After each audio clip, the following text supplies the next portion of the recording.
Hello, everyone, and welcome to Impact Down Under.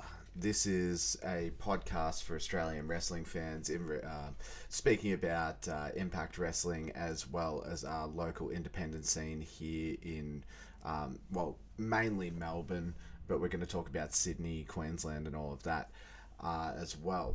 Now, this is going to be one of the shows that is going to be appearing on this channel. It's just a weekly Impact Wrestling based news program.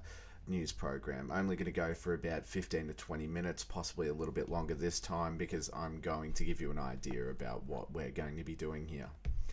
Okay, so first of all, the main show is going to be the Impact Down Under podcast, which we will do weekly on a Friday night, speaking about the show that has happened that week, as well as other things that have been happening in wrestling around the world in the week that may be of interest. This show is just purely Impact Wrestling.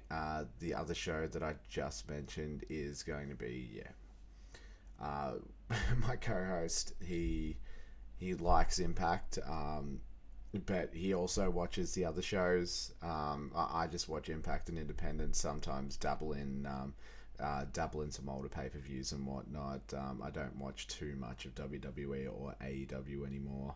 I'll occasionally catch up on MLW just because I'm one of the one of the few Impact fans that actually enjoys that show. But yeah, so I'm Daniel. The other co-host's name is also Daniel, but we're going to be calling him the Wrestle Rookie because he is still sort of new into embracing his wrestling fan side. So he's going to be our sacrificial lamb watching AEW Dynamite. I've heard that SmackDown and Raw are better. I've seen segments. It does seem to be booked better, but still not as good as Impact. All right. So for our first ever news headline, we're going to be talking about Anthem trademarking Santino Marella. So the name Santino Marella was obviously trademarked by WWE previously for the performer Anthony Corelli, who's a fantastic promo, fantastic comedy character. But that trademark ran out in late, I believe it was mid to late 2021. And obviously, we've seen Anthony Corelli on Impact earlier this year, um, just in a backstage segment on, I believe it was one of the pay per views. I can't remember exactly which episode it was. But if he's been out of action for a while, and if he were to return to the ring, I think it'd be a great thing. I mean, I've already seen a lot of people talking online about how if Santino returns or Anthony returns to professional wrestling, Impact Wrestling in a particular, then they would start watching the show and may bring in. I mean, he was very over with the fans at certain points of his career, obviously, and he is quite a solid in-ring worker. So if he is cleared to go again, I think it would be a huge advantage to Impact Wrestling. Bring some more viewers in. I mean, he's also co-owner of Primetime Wrestling or Primetime Wrestling in Poland. They attract quite a big crowd. They're one of the biggest indies in Europe, and I think that'd be an advantage to have a working relationship with them as well. Obviously, they Impact recently joined DAZN as a streaming network, and Kingwin is also on there. So Kingwin PTW Primetime Wrestling, check them out. They were doing live shows on YouTube. I'm not sure if they're going to continue doing that, but recent pay per view that they had, or recent live show that they had that was free. They had Joe Hendry versus Trent Seven, which was quite a good match. They had some local guys going on there. And my personal favourite match of the night was Matt Sydal versus Samurai Del Sol. Fantastic main event. I'd like to see either one of those guys wrestle in Impact Wrestling. But yeah, if you want to support Anthony Corelli, then go check out his wrestling promotion as well. It is well worth it. It's well produced. It's a good show. Second of all, the return of Before the Bell. So Impact's show Before the Bell, obviously looking into the matches that are going to be happening, analysing them a little bit. Maybe Corelli's being brought in to actually host this show. Um, it'd be it'd be interesting to see. I wonder if he did actually host the show, whether he'd be putting on his fake Italian accent or whether he'd be using his real accent. Um, Elsewhere in news, Bully Ray and Josh Alexander, the main event of Hard to Kill, has been upgraded to a Full Metal Mayhem match. So this is Impact Wrestling's version of the TLC match, and obviously Bully Ray was one of the innovators. So him and Devon and the Hardy Boys in WWE uh, were they really put that match on the map, and it would be interesting to see how he goes. I mean, I saw him on the Battleground Championship Wrestling card, facing Matt Cardona in a hardcore match, wrestling the ECW style, running around with a whole bunch of weapons, and it was very entertaining. The crowd was super into it, and funnily enough, Bully was the face in that match. I mean, I guess he had to be at an ECW reunion show, but even so, he still works well as a face. Obviously, as an exceptional heel, but yeah, I'm really excited to see what they do, because I mean, I haven't really seen Josh Alexander in too many hardcore matches either. It'd be interesting to see some of the spots that they pull out. Obviously, don't want to see either of these men injured, especially Josh Alexander, because he's obviously had the history of neck trouble. But I still think it's going to be exciting. They're going to pull out a few crazy spots. And possibly some thumbtacks. I mean, anytime there's a hardcore match in Impact, they love to bring out the thumbtacks. Um, and also talking about things that are yeah, it's a terrible segue. Um, Rich Swann and Tasha Steelz have re-signed with Impact Wrestling. So Rich Swann was on the Chris Van Fleet podcast, talking to Chris. About how he's re-signed with Impact for another 2 years, a contract extension. I believe his contract was meant to run out early next year, so we'll be seeing Rich on Impact until 2025, which is good. I mean, I'm not the biggest fan of Rich Swann in the world, but I still respect his in-ring work. And Tasha Steelz is also a great addition to the Knockouts roster. Another one. Both of these two have something in common. They're a little undersized, but Tasha's just fantastic on the microphone, so I don't think you can hate her too badly. She can be a little annoying at times, but she, her and Savannah Evans have been a very entertaining duo since they've sort of come together, and I think it's actually worked better for her than her and Kira Hogan, and obviously. She's had the better outcome than Kira Hogan in the meantime as well. I think this one was mentioned last week. I don't know. I don't know who mentioned it. I've been listening to a few people talking about Impact, but Delirious has been added to the Impact roster. Um, Last I knew, he was working backstage for MLW, but he may also be helping book Impact shows, because obviously they like sometimes they may overlap each other, but Impact and MLW are sort of like there's a lot of time in between tapings a lot of the time. And yeah, obviously we've seen him face Eddie Edwards and Mike Bailey, and it was tagging with Yuya Uemura in what was a very entertaining duo. Um, I know he was the head booker for Ring of Honor for a couple of years before they were bought out by Tony Khan, and obviously they had some great booking down there. So I think that any experience that we can get into the Impact, into the backstage area to Impact is amazing, especially someone like Delirious who has a great mind for the business. And the last bit of news for the week, we have a four-way tag team match at Hard to Kill that it was announced on this week's show. Motor City Machine Gun versus the Bullet Club Ace and Bay versus Heath and Rhino versus the Major Players. I reckon that's going to be fantastic. And I mean, depending on what happens in New Japan, I haven't been following it too closely. I know that Ace and Bay were in the finals of the tournament. I don't know whether that's happened yet or not. Someone can let me know. I might have a look after finishing recording.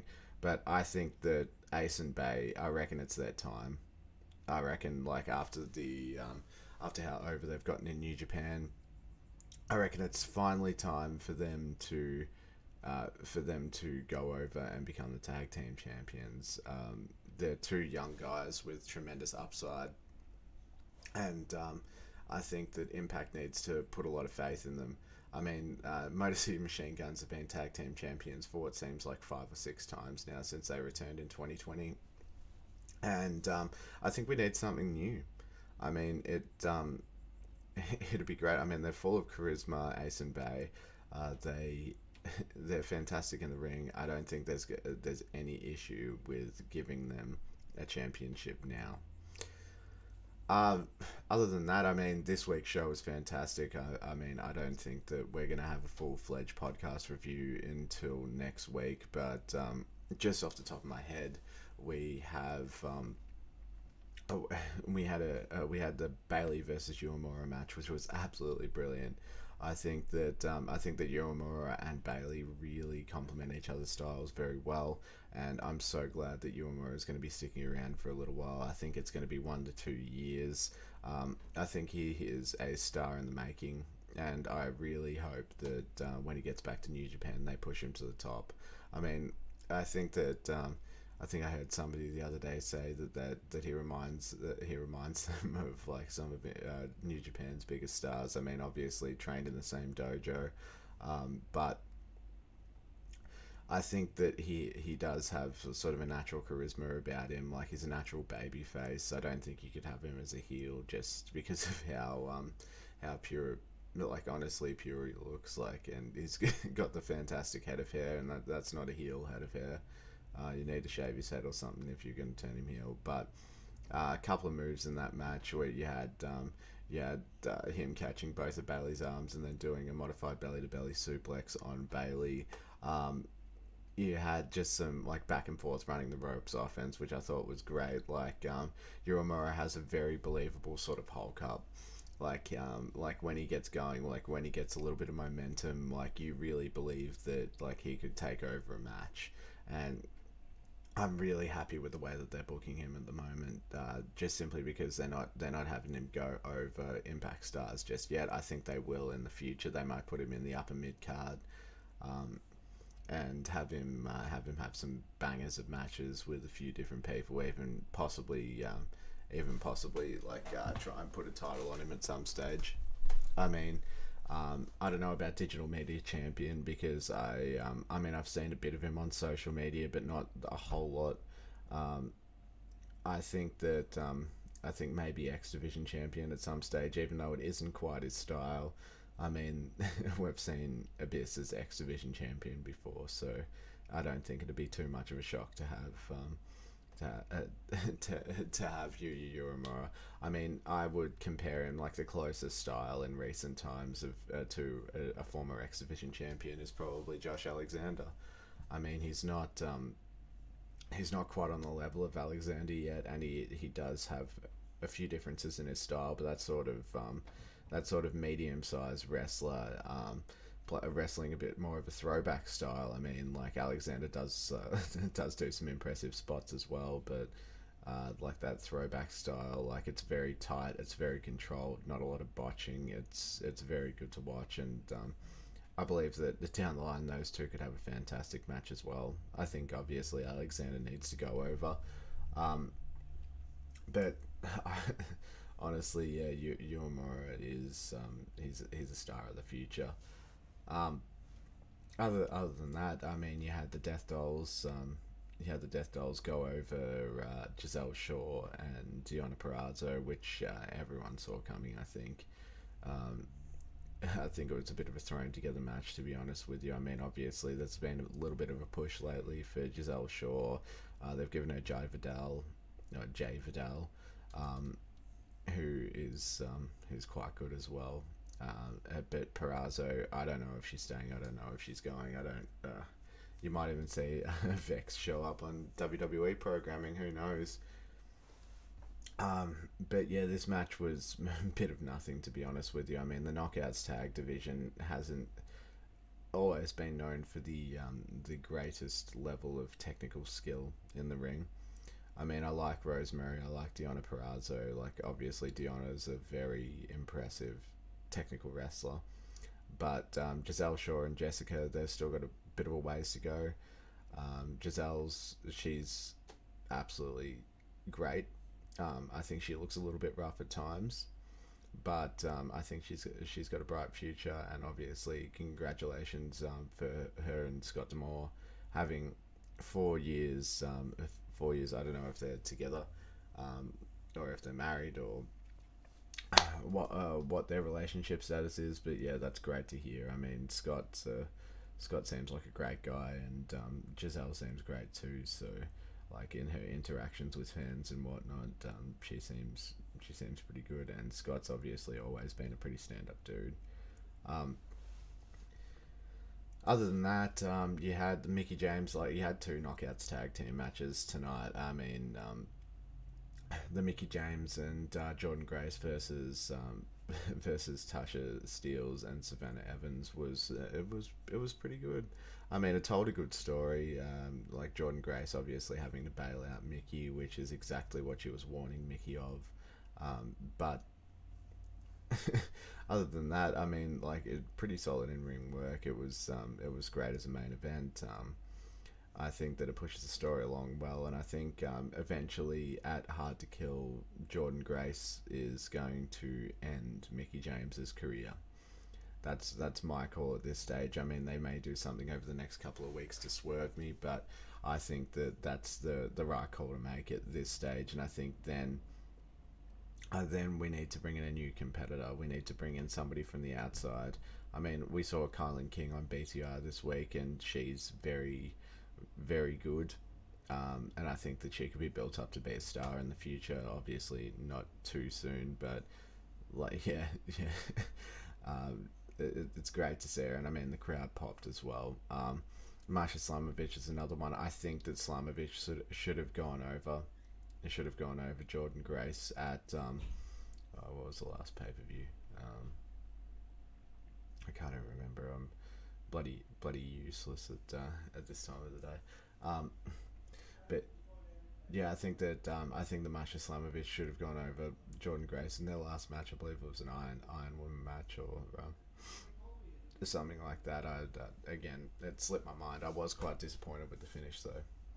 Other than that, I mean, the way that they're pushing Giselle Shaw lately, I mean, I think that she's going to eventually face Jordan Grace, and see what we'll see what happens there. But I don't think it's going to happen for a while. I don't think that Giselle's going to hold it for a while.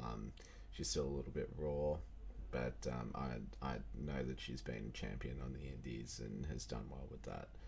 Um, there's not really anyone else. I mean, if they keep Deonna Purrazzo, I'd like to see her go over Jordan Grace again. I mean, I know that she had like the historic run not too long ago, but I think that I think that she deserves to be up there again. Like, if they can keep a hold of her, she's money for the company. I mean, she was instantly respected. Like they were saying, like there was so many people saying about how she's the best. Like, she was the best wrestler in the world at the time that she was having that having that championship reign, and I think that she deserves better than be sitting in the mid card and tagging with whoever will tag with her. I mean, I like the pairing of her and Chelsea Green, but yeah, I don't think that either of them should be in the tag division. I think that Deonna Purrazzo is way too good to be anywhere except for the main event in the Knockouts division. Um, Other than that, yeah, obviously we're just starting out today. Well, as a podcast, there's a few nooks and crannies I need to get figured out. You're going to see some improvements in production as time goes on. But yeah, comment what you thought about this first episode, like things that you think that I could improve on. You're going to see another format of show when when my co-host has some time. Obviously, it's Christmas in Australia right now, and we've both got things to do today. But I just thought that it'd be good to get the to rip the band-aid off and get the first show out of the way. Never really done this live streaming thing before, so I was a little bit nervous about it. But I hope that I do well. I hope that I did well. Um, yeah, again, leave some comments down below. I mean, give us a subscribe. We're going to be doing a whole lot more. We're going to be doing a whole lot more content. I'm gonna, like, anytime there's any breaking news in the wrestling industry, I'm gonna do a small stream to talk about it. You're gonna have your weekly wrap up of news, and then you're gonna have your podcast. You're gonna have your podcast, your main show, hour and a half podcast, just talking about Impact Wrestling. So, just talking about Impact. Sorry, that was wrong. So this is like the news show is just going to be talking about Impact Wrestling. The main podcast is going to be talking about Australian independence, AEW, WWE, and a full review of the Impact show. So if you like your Impact Wrestling, if you like your Australian independence, I'm still just getting into Australian independence, but I like to give the local guys their props. I mean, I've been going to BCW in Burwood. I'm going to World Series Wrestling on March 11th. I'm going 10th and 11th, I believe. With Josh Alexander, Johnny Impact, all of those people are coming down to Australia, which is really exciting for us. I mean, obviously WWE is coming here too, but I don't really want to give them my money until they until they prove that they're putting out a good product again. I will definitely give WSW my money because they always put on a solid show. I watched them on Fight last year, and this year is finally my chance to go. So I thought I'd go twice. I'm taking my co-host Dan for the first night of shows, and then my best mate, who's also into wrestling, hit to the second night of shows. Should be bloody brilliant. There's some really great talent on that card. Yesterday, Jordan Grace was announced, and yeah, I'm interested to see it live. Anyway, this is that's the end of the Impact news bite for the week, and I hope you enjoy it. Let me know what you'd like to hear about, like what you'd like to hear my opinion on. In the upcoming podcast, just chuck a couple of comments in. Also, join the Impact Fan Nation Facebook group if you're really into Impact Wrestling. Great group. Spread Impact around. We need to grow. We need to grow the community, which I think will be coming. Like, obviously, we're going to be in year 3 or 4 of the 5-year plan, and it's going to grow. So I'm all here for it. We're going to have a great time. All right, well, thank you very much for watching, and I hope you have a good day. Merry Christmas, everyone.